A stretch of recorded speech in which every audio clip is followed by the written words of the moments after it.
নমস্কার, মুনস কিচেনে সকলকে স্বাগত। আজকে আমি শেয়ার করছি আপনাদের সঙ্গে খুব সহজে খুব কম উপকরণের মাধ্যমে মাটন পাটিয়ালার রেসিপি। এই ধরনের রেসিপি আপনারা ভাত, ফ্রাইড রাইস, তন্দুরি রুটি এবং লুচি, পরোটা সবের সঙ্গে সার্ভ করতে পারেন। রেসিপিটি আপনারা গোড়া থেকে শেষ পর্যন্ত দেখতে থাকুন। যদি ভালো লাগে তাহলে প্লিজ একটা লাইক করবেন, শেয়ার করবেন, কমেন্ট করবেন আর সাবস্ক্রাইব অল বাটনটি প্রেস করে রাখবেন, যাতে আমার রেসিপির সমস্ত নোটিফিকেশান সবার আগে আপনার কাছে গিয়ে পৌঁছায়। এবার আসি রেসিপিতে। প্রথমেই এখানে 1.5 কেজি পরিমাণ মাটন আমি নিয়ে নিয়েছি, একদম পরিষ্কার করে নিয়েছি। তবে মাটনের মধ্যে আমি ফ্যাট যুক্তই নিয়েছি। আপনারা চাইলে ফ্যাট ছাড়াও মাটন দিয়ে এই রেসিপিটি বানাতে পারেন। এবার একটা বাটির মধ্যে নিয়েছি 200 গ্রাম মতো টক দই, সাথে দিয়ে নিচ্ছি 2 টিস্পুন মতো হলুদ গুঁড়ো আর দিয়ে নিচ্ছি 2 টিস্পুন মতো কাশ্মীরি রেড চিলি পাউডার। সঙ্গে দিয়ে নিচ্ছি ধনে গুঁড়ো 2 টিস্পুন মতোই, সাথে দিয়ে নিলাম ড্রাই রোস্ট করে রাখা জিরে গুঁড়ো।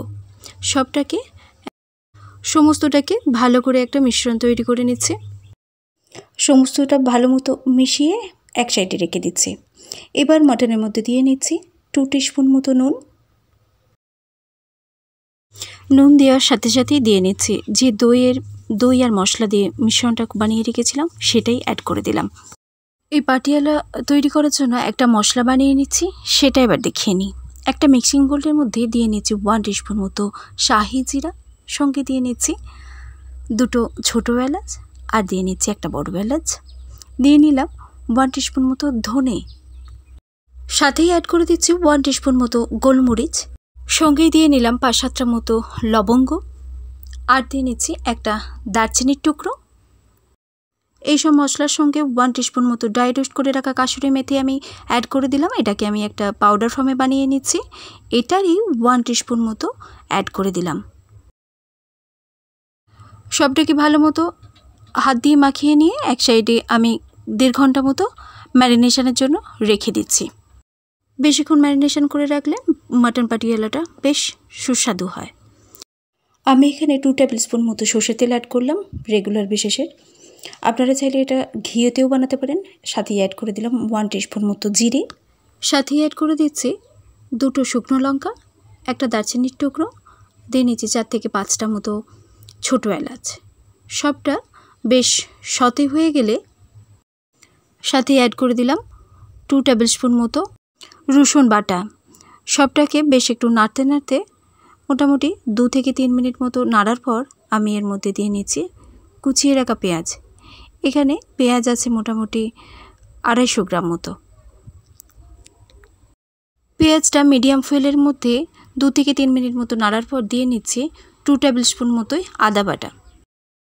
আদাটা দিয়ে মোটামুটি মিনিট 2 ভালো মতো নাড়ার পর ঠিক এরকম পর্যায়ে আমি ম্যারিনেট করে রাখা মাটনটা অ্যাড করে দিচ্ছি। সমস্ত মাটনটাই আমার অ্যাড করা হয়ে গেলে এটাকে প্রথমে আমি হাই ফ্লেমের মধ্যে 2 মিনিট থেকে 3 মিনিট মতো ভালো মতো কষিয়ে নেব।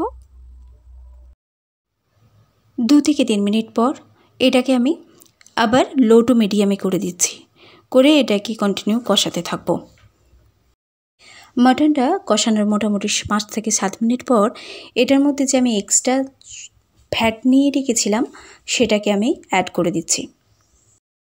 যদি কারো অসুবিধা হয় তাহলে এই ফ্যাটটা অবশ্যই অ্যাভয়েড করবেন। ফ্যাট ছাড়াও কিন্তু এই মাটন পাটিয়ালাটা ভীষণই সুন্দর হয়। 10 থেকে 12 মিনিট কষানোর পর আমি অ্যাড করে দিচ্ছি কুচিয়ে রাখা 2টো টমেটোটা দিয়ে আবারও এটাকে মিডিয়াম ফুয়েলের মধ্যে কষাতে থাকবো, যাতে যতক্ষণ পর্যন্ত না টমেটোটা গলে যায় ততক্ষণ পর্যন্ত এটাকে কষিয়ে নেব।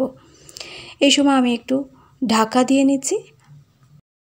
3-4 মিনিট পর ঢাকাটা খুলে টমেটোটা একেবারেই গলে গেছে, তার সঙ্গে সঙ্গে মাটনটাও অনেকটাই সফট হয়ে এসেছে এবং মাটনের থেকে আস্তে আস্তে জলও রিলিজ করতে আরম্ভ করেছে। এভাবেই এটাকে বারে বারে নেড়ে আবার ঢাকা চাপা দিয়েই এইভাবেই রান্না করে নিতে হবে। আরও 5 থেকে 7 মিনিট পর ঢাকাটা খুলে এরকম অবস্থায় আমি অ্যাড করে দিচ্ছি আধখানা জায়ফলকে ক্র্যাশ করে নিয়েছিলাম ঘষে, সেটাই আমি অ্যাড করে দিচ্ছি 1 টিস্পুন মতো। ক্র্যাশ করা জায়ফলটা দেওয়ার পর আরও 5-7 মিনিট নাড়াচাড়া করে নিয়ে আমি এর মধ্যে অল্প আর একটু নুন দিচ্ছি।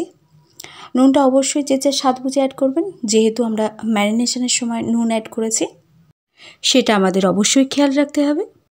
এইভাবেই আরও 10 থেকে 12 মিনিট কষিয়ে নিচ্ছি মিডিয়াম ফুয়েলের মধ্যে। এই সময় আমি অ্যাড করছি বেশ কিছু ভেজে রাখা আলু। আলুটা অবশ্যই অপশনাল, যদি কারো ইচ্ছে না করে তাহলে আলুটা স্কিপ করতে পারেন।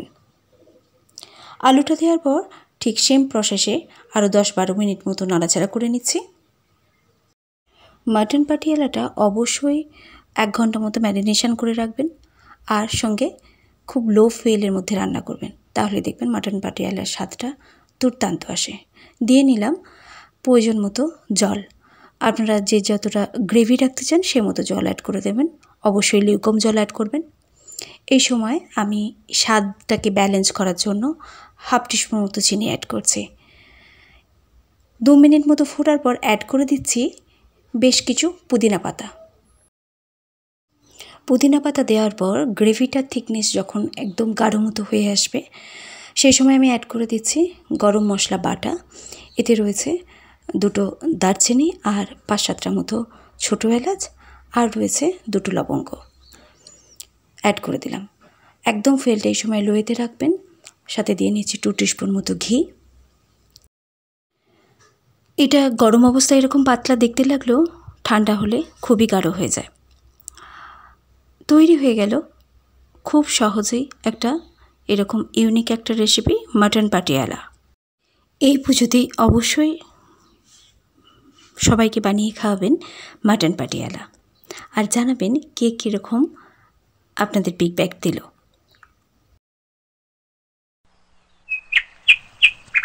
ধন্যবাদ আপনাদের মূল্যবান সময় থেকে আমায় একটু দেওয়ার জন্য।